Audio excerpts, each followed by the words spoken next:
I'm Mindy Peterson, host of Enhance Life with Music podcast, where we explore the ways music can make our lives better. And this is Microhance, a microdose of musical enhancement.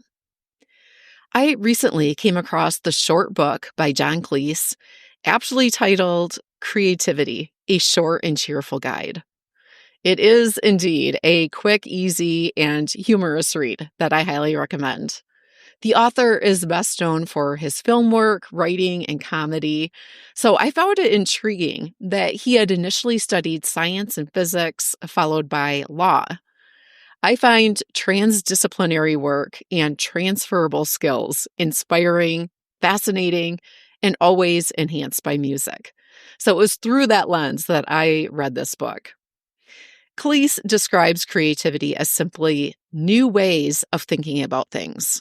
He says, most people think of creativity as being entirely about the arts, music, painting, theater, movies, etc. But this simply isn't so.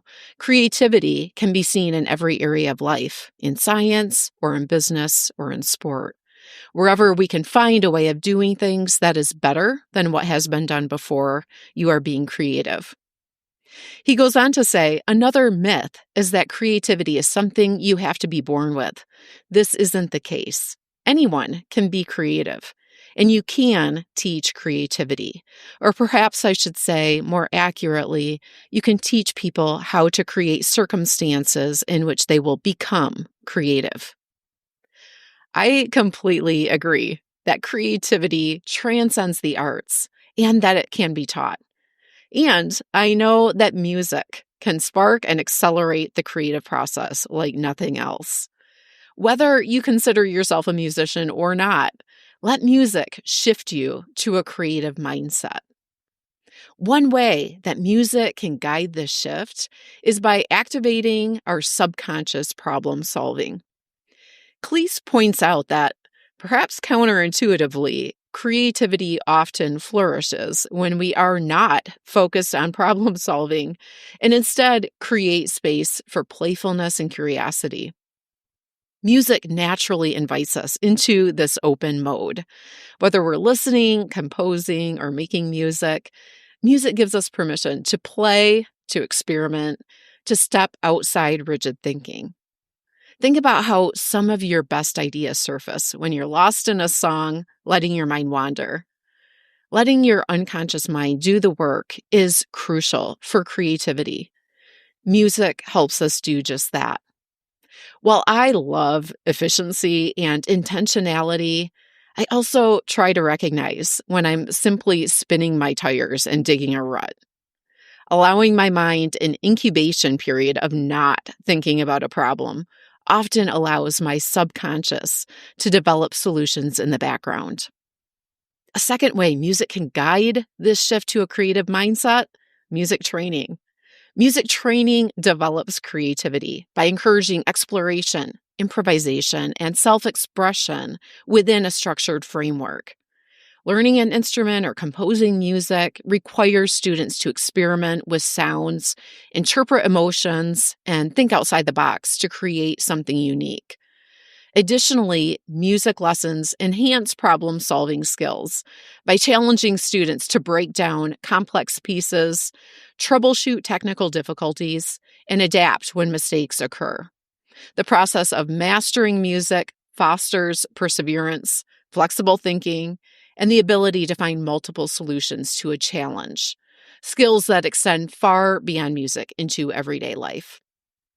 The third and final thought I'll mention is very much a personal experience of mine that I'll call the EMDR effect of music. EMDR is a therapeutic technique that involves alternating back and forth stimulation using rhythmic tapping or eye movement, or both. This technique is used to mitigate trauma and evoke more accessible states of mind. The idea is that alternatingly activating both sides of the brain relaxes the corpus callosum, that bundle of nerve fibers that allow the brain's two hemispheres to communicate. This process allows new, stronger connections to be made between the two sides of the brain. As soon as I learned about EMDR, it immediately gave me a way to describe the phenomenon that I have consistently experienced while playing the piano. Since I was young, I've noticed that playing music that I enjoy and is in that sweet spot of not too difficult and not too easy puts my mind in a type of flow state that supercharges my subconscious processing of events and feelings and problem solving. It makes sense to me that playing the piano and other instruments would have this EMDR effect, since it involves bilateral hand, foot, and eye movements and rhythmic stimulation. And it's been well documented that making music engages the entire brain and strengthens the corpus callosum. If you know of more information on this EMDR effect of music, please let me know, as I would love to understand this more. So, if you're feeling stuck creatively or would just enjoy an extra spark of inspiration, take a cue from Cleese and enhance it with music. Put your mind in open mode. Put on a favorite song, play an instrument, or attend a concert, and let music guide your mind to an incubation state. Let it wander. You never know what ideas might emerge. If you have a go-to method of jumpstarting creativity with music, I would love to hear about it. You can always connect with me on email, mindy@mpetersonmusic.com, Facebook, Instagram, X, or LinkedIn. I'm Mindy Peterson, and I hope this sparks your creativity and inspires you to enhance your life with music.